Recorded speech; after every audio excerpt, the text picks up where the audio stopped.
We are just clever enough that we think we know better and can do better than God or nature can. And I bring this up in the context of environmentalism and trying to save certain species. Well, what we're looking at is the species that exists right now.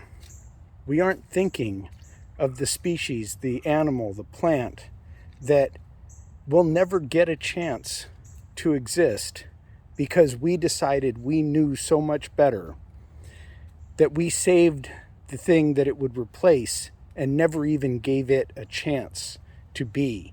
What if it is the thing that can cure cancer?